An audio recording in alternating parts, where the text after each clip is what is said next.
प्रभात बच्चों आज हम आरोह के काव्य खंड का पाठ पढ़ेंगे। साए में धूप। ये एक गज़ल है जो दुष्यंत कुमार के द्वारा लिखी गई है। मेरे सीने में नहीं तो तेरे सीने में सही हो कहीं भी आग, लेकिन आग जलनी चाहिए। साए में धूप। दुष्यंत कुमार। जन्म सन 1933, राजपुर नवादा गांव, उत्तर प्रदेश। प्रमुख रचनाएं: सूर्य का स्वागत, आवाज़ों के घेरे, साए में धूप, जलते हुए वन का वसंत। काव्य। एक कंठ विषपाई, गीति नाट्य, छोटे छोटे सवाल, आंगन में एक वृक्ष और दोहरी जिंदगी। उपन्यास। मृत्यु सन 1975। दुष्यंत कुमार का साहित्यिक जीवन इलाहाबाद में आरंभ हुआ। वहाँ की साहित्यिक संस्था परिमल की गोष्ठियों में वे सक्रिय रूप से भाग लेते रहे और नए पत्ते जैसे महत्वपूर्ण पत्र के साथ भी जुड़े रहे। आजीविका के लिए आकाशवाणी और बाद में मध्य प्रदेश के राजभाषा विभाग में काम किया। बच्चों, दुष्यंत कुमार की मृत्यु छोटी उम्र में ही हो गई थी, लेकिन उनकी उपलब्धियां छोटी नहीं हैं। उनकी साहित्यिक जीवन की उपलब्धियां बहुत ही दीर्घ, बहुत ही विशाल हैं। गज़ल की विधा को हिंदी में प्रतिष्ठित करने का श्रेय सिर्फ दुष्यंत को ही जाता है। उनके कई शेर साहित्यिक और राजनीतिक जमावड़ों में आज भी लोकोक्तियों की तरह दोहराए जाते हैं। एक कंठ विषपाई उनका सबसे मशहूर गीति नाट्य रहा और ये एक बहुप्रशंसित कृति भी रही। यहाँ दुष्यंत की जो गज़ल दी गई है वह उनके गज़ल संग्रह साए में धूप से ली गई है। गज़लों में शीर्षक देने का कोई चलन नहीं है, लेकिन यहाँ सहूलियत के लिए शीर्षक को ही गज़ल के शीर्षक के रूप में रख दिया गया है। गज़ल एक ऐसी विधा है जिसमें सभी शेर अपने आप में मुकम्मल और स्वतंत्र होते हैं। उन्हें किसी क्रम व्यवस्था के तहत पढ़े जाने की दरकार नहीं रहती। इसके बावजूद दो चीज़ें ऐसी हैं जो इन शेरों को आपस में गूंथकर एक रचना की शक्ल देती हैं। एक, रूप के स्तर पर तुक का निर्वाह, और दूसरा, अंतर वस्तु के स्तर पर मिजाज का निर्वाह। जैसा कि आप देखेंगे, यहाँ पहले शेर की दोनों पंक्तियों का तुक मिलता है, उसके बाद सभी शेरों की दूसरी पंक्ति में उस तुक का निर्वाह होता है। आमतौर पर गज़ल के शेरों में केंद्रीय भाव का होना ज़रूरी नहीं है, लेकिन यहाँ पूरी गज़ल एक खास मनस्थिति से लिखी गई है। राजनीति और समाज में जो कुछ चल रहा है उसे खारिज करने और विकल्प की तलाश को मान्यता देने का भाव एक तरह से इस गज़ल का केंद्रीय सूत्र बन गया है। इस प्रकार दुष्यंत की यह गज़ल हिंदी गज़ल का सुंदर नमूना प्रस्तुत करती है। देखिए बच्चों, जो गज़ल होती है वो कविता से थोड़ी सी अलग होती है। कविता में किसी कविता जो है किसी एक विषय पर लिखी जाती है। कविता का कोई एक केंद्रीय भाव होता है। पूरी कविता जब हम पढ़ते हैं तो वो उद्देश्य स्पष्ट होता है। पहली बात, गज़ल में कोई केंद्रीय भाव नहीं होता। दूसरी बात, गज़ल शेरों का एक संग्रह होती है, एक संकलन होती है, और प्रत्येक शेर जो होता है वो दो पंक्तियों का होता है। वो अपने आप में मुकम्मल होता है, अपने पूरे अर्थ को लिए हुए होता है। उस दो पंक्तियों में ही शायर का भाव और उस शेर की केंद्रीय विषय वस्तु स्पष्ट हो जाती है। और शेर लिखे नहीं जाते, कहे जाते हैं, बाद में उनका संकलन कर लिया जाता है। इस तरह से जो गज़ल होती है वो अलग अलग शेरों को संग्रहित करके, संकलित करके परिपूर्ण होती है। दुष्यंत कुमार की ये जो पुस्तक है साए में धूप, ये एक खास मनस्थिति में लिखी गई थी। उस समय देश में, समाज में, राजनीति में जो कुछ भी चल रहा था उसके प्रति विरोध का स्वर इनकी गज़ल में हमें दिखाई देता है। और सत्ता में जो चीज़ें चल रही हैं उनको ये बदलना चाहते हैं, उनके प्रति विद्रोह व्यक्त कर रहे हैं। ये हम इस गज़ल में देखेंगे। देखिए, कहाँ तो तय था चिरागा हर एक घर के लिए, कहाँ चिराग मयस्सर नहीं शहर के लिए। यहाँ पर शायर दुष्यंत कुमार कह रहे हैं, कहाँ पर तो ये तय किया गया था कि हर एक घर के लिए चिराग उपलब्ध होगा। चिराग यानी चिराग का जो शाब्दिक अर्थ होता है वो होता है दिया, रोशनी, लेकिन यहाँ चिराग प्रतीकात्मक रूप में आया है। चिराग का अर्थ है मूलभूत सुविधाएं, रोटी, कपड़ा और मकान। कहाँ पर तो आज़ादी के समय ये तय किया गया था कि प्रत्येक व्यक्ति को उसके जीवन जीने की मूलभूत सुविधाएं प्रदान की जाएंगी, लेकिन कहाँ चिराग मयस्सर नहीं शहर के लिए। लेकिन आज स्थिति ये है कि एक शहर के नाम पर जो चिराग होना चाहिए, जो मूलभूत सुविधा होनी चाहिए, आज़ादी के इतने साल बीत जाने के बाद भी एक शहर के नाम पर की जो मूलभूत सुविधाएं होती हैं, यानी जो अच्छी चिकित्सा की सुविधा, शिक्षा की व्यवस्था, जल की व्यवस्था, बिजली की व्यवस्था, वो भी आज उपलब्ध नहीं है। तो यहाँ पर दुष्यंत कुमार कह रहे हैं कि आज़ादी के समय बड़े बड़े वादे किए गए थे कि प्रत्येक व्यक्ति को उसकी मूलभूत सुविधा यानी रोटी, कपड़ा और मकान उपलब्ध करवाया जाएगा, लेकिन आज़ादी के इतने सालों बाद भी हम देख रहे हैं कि प्रत्येक व्यक्ति की बात तो छोड़ दीजिए, एक गांव और एक शहर की जो मूलभूत सुविधाएं होती हैं यानी शिक्षा, चिकित्सा, रोजगार, वो भी अभी तक उपलब्ध नहीं हुआ है। अब इसमें ध्यान देने की बात यह है कि जो चिराग शब्द है वो प्रतीकात्मक शब्द है। चिराग का शाब्दिक अर्थ दिया होता है, लेकिन यहाँ पर वो मूलभूत सुविधाओं के संदर्भ में प्रयुक्त हुआ है। इसके साथ साथ आप देखिए पहली पंक्ति में चिरागां शब्द आया। चिरागा यानी बहुत सारे चिराग, बहुत सारे दिए, बहुवचन शब्द है ये। और दूसरी पंक्ति में चिराग एक वचन में आया है। कहने यहाँ पर जो है सरकार की नाकामी, प्रशासन की नाकामी को दिखाने के लिए उन्होंने पहले बहुवचन शब्द का इस्तेमाल किया कि कहाँ पर तो बहुत सारी सुविधाएं देने की बात की गई थी, लेकिन आज के दिन एक भी सुविधा पूरी तरह से उपलब्ध नहीं है। तो यहाँ पर सुविधाओं के अंतर को स्पष्ट करने के लिए उन्होंने बहुवचन और एक वचन शब्द का प्रयोग किया है। अगला देखिए, यहाँ दरख्तों के साए में धूप लगती है, चलो यहाँ से चले और उम्र भर के लिए। यहाँ पर दुष्यंत कुमार कह रहे हैं कि यहाँ तो पेड़ के साए में भी धूप लग रही है, तो फिर ऐसे पेड़ के नीचे क्या रुकना जिसके साए में हमें धूप ही लग रही है, तो चलो यहाँ से चले और फिर उम्र भर यहाँ पर वापस ना आए।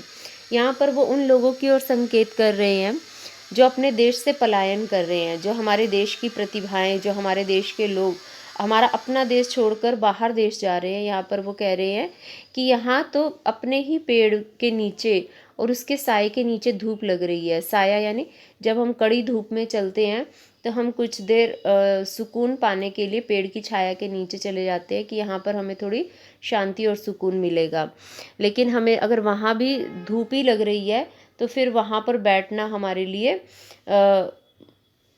लिए कुछ उपयोगी साबित नहीं होता, हमारे लिए लाभदायक नहीं होता। तो वो कह रहे हैं यहाँ पर जो हमारे पेड़ हैं, यानी जो हमारी पुलिस व्यवस्था है, हमारी कानून व्यवस्था है, हमारी न्याय व्यवस्था है, वही जो हमें सुख देने के लिए बने हैं, जो हमारे रक्षक हैं, वही हमारे भक्षक बन गए हैं, यानी वही सबसे ज़्यादा हमारा शोषण कर रहे हैं, हमें प्रताड़ित कर रहे हैं।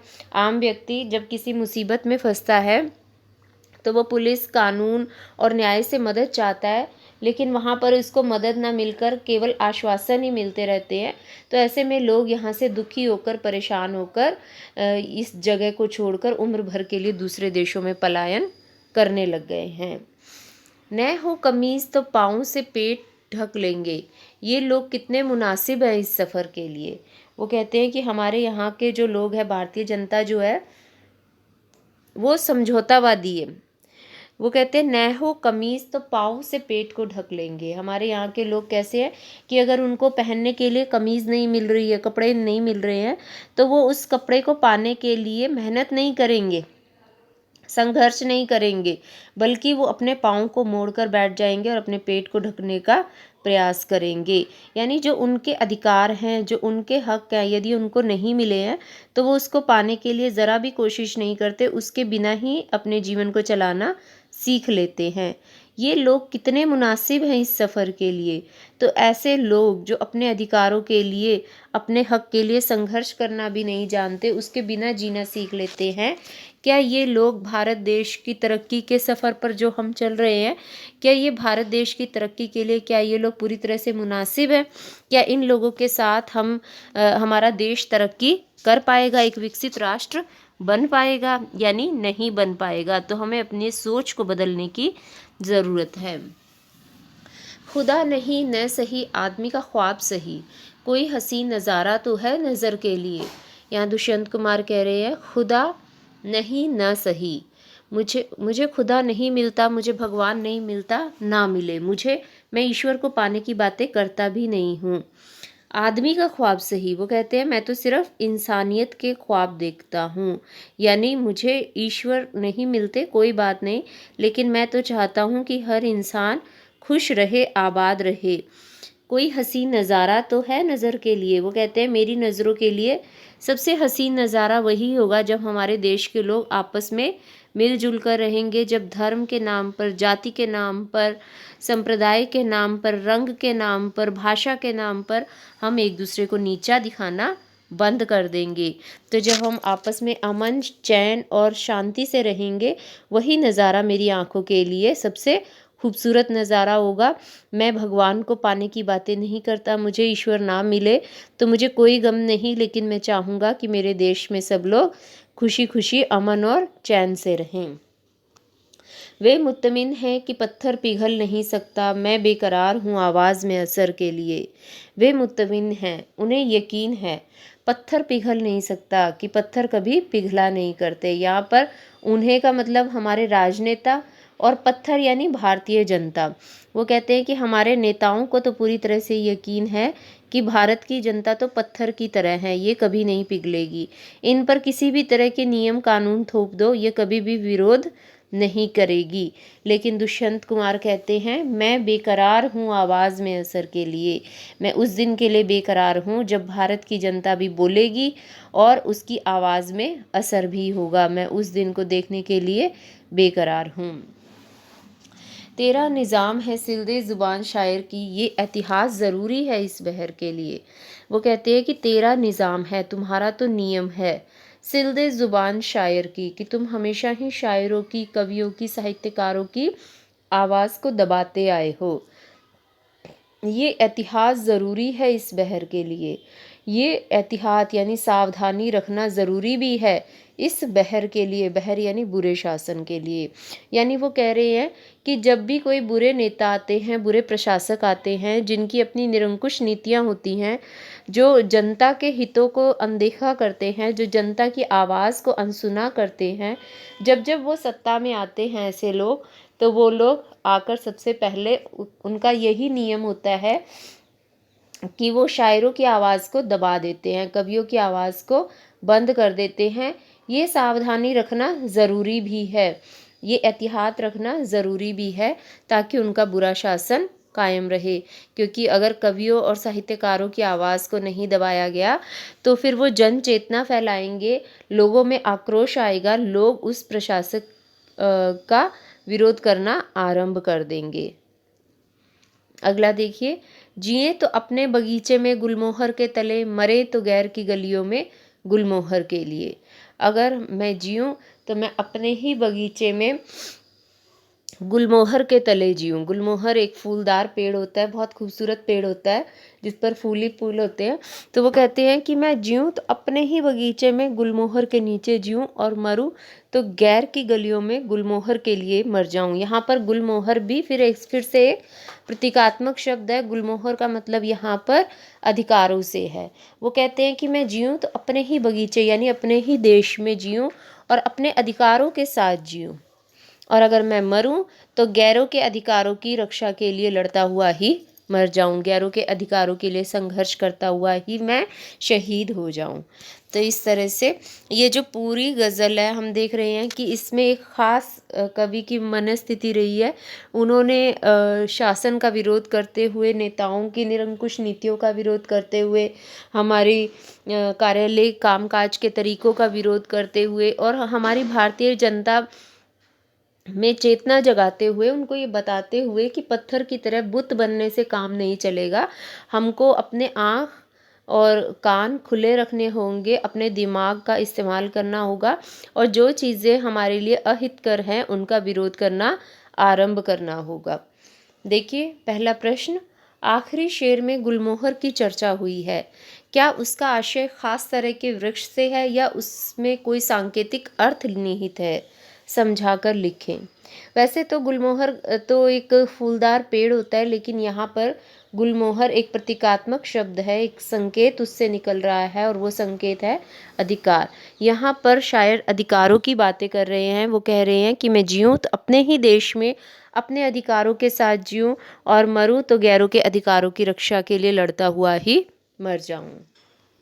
दूसरा प्रश्न, पहले शेर में चिराग शब्द एक बार बहुवचन में आया है, दूसरी बार एक वचन में। अर्थ एवं काव्य सौंदर्य की दृष्टि से इसका क्या महत्व है?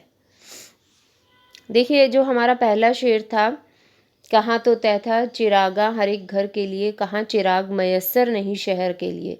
यहाँ पर उन्होंने दुष्यंत कुमार ने हमारे प्रशासन की असफलताओं को दिखाते हुए लिखा है। उन्होंने कहा है, कहाँ पर तो ये बड़े बड़े वादे किए गए थे कि जब हमारे देश को आज़ादी मिलेगी तो हर एक व्यक्ति को मूलभूत सुविधाएं यानी रोटी कपड़ा और मकान सब कुछ उपलब्ध करवाया जाएगा। लेकिन आज़ादी के इतने सालों के बाद भी एक गांव और एक शहर की जो मूलभूत सुविधाएं होती हैं, यानी अच्छे स्कूल, कॉलेज, चिकित्सा, रोज़गार, ये भी अभी पूरी एक भी किसी एक जगह पर उपलब्ध नहीं करवाई गई है। तो यहाँ पर सुविधाओं और सुविधा के अंतर को दिखाने के लिए कि बहुत बड़े बड़े वादे किए गए थे लेकिन एक भी वादा पूरा नहीं किया गया, इस बात को स्पष्ट करने के लिए उन्होंने चिरागा और चिराग यानी सुविधाओं और सुविधा शब्द का प्रयोग किया है। तीसरा प्रश्न, गज़ल के तीसरे शेर को गौर से पढ़ें। यहाँ दुष्यंत का इशारा किस तरह के लोगों की ओर है? देखिए, अब हम तीसरा शेर देखते हैं। न हो कमीज़ तो पाँव से पेट ढक लेंगे, ये लोग कितने मुनासिब हैं इस सफ़र के लिए। यहाँ पर दुष्यंत कुमार कह रहे हैं कि अगर हमारे यहाँ के लोग ऐसे हैं कि अगर उनको कमीज़ नहीं मिली, उदाहरण के तौर पर वो बात बता रहे हैं कि अगर उनको कोई कपड़ा तन ढकने के लिए नहीं मिला तो वो उस तन ढकने के लिए मेहनत नहीं करेंगे, बल्कि वो क्या करेंगे कि अपने पैरों को मोड़कर अपने पेट को ढक लेंगे। यानी समझौतावादी प्रवृत्ति है, जो मिल गया बस वो ठीक है, नहीं मिला तो उसके लिए हमें संघर्ष और मेहनत नहीं करनी है। तो वो कहते हैं कि ये ऐसे लोग भारत देश की तरक्की के सफ़र के लिए क्या मुनासिब है? क्या ऐसे लोगों के साथ हमारा भारत देश एक विकसित राष्ट्र बनेगा? यानी नहीं। हमें अपने अधिकारों के प्रति सचेत होना होगा। हमें अपने जीवन स्तर को सुधारने के लिए खुद ही मेहनत और संघर्ष करने पड़ेंगे, अन्यथा हम सिर्फ समझौता करके जहाँ बैठे हैं वहीं के वहीं बैठे रह जाएंगे, जीवन में आगे नहीं बढ़ पाएंगे। अगला क्वेश्चन, आशय स्पष्ट करें। तेरा निज़ाम है सिलदे ज़ुबान शायर की, ये इतिहास ज़रूरी है इस बहर के लिए। यहाँ पर दुष्यंत कुमार शासकों की और यानी जो प्रशासन में जो सत्ता में जो लोग बैठे हैं, जो नेता हैं, उनकी ओर इशारा करते हुए कह रहे हैं कि तुम्हारा तो ये नियम ही रहा है हमेशा से, ये आज की बात नहीं है, सदियों से जो निरंकुश शासक हुए हैं उनका यही नियम रहा है कि वो जनता के बातों को अनसुना करते रहे हैं, जनता के दुखों को अनदेखा करते रहे हैं।